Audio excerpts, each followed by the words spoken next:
இது உங்களுக்காக ஆன கட்சி. நான் உங்கள் கருவி. இந்த கட்சியின் பெயர் மக்கள் நீதி மையம்.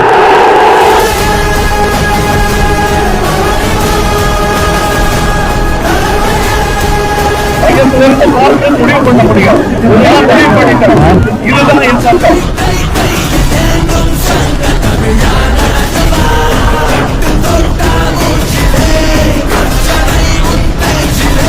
பெண்களுக்கு ஊதியம் அரசு வழங்க வேண்டும் என்று சொன்னது ஏதோ யோசிக்காம ஓட்டு வாங்கணுங்கிறதுக்காக சொல்லல, அது செயல்முறைப்படுத்த வேண்டும்.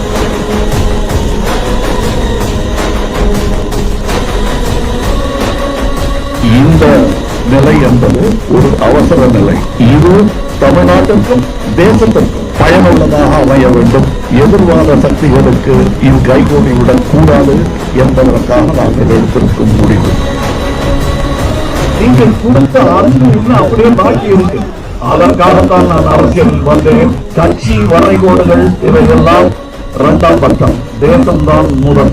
என்ன அரசியலுக்கு வர வைக்கிறது ரொம்ப கஷ்டம். நாங்கள் போக வைக்கிறது அதை விட கஷ்டம்.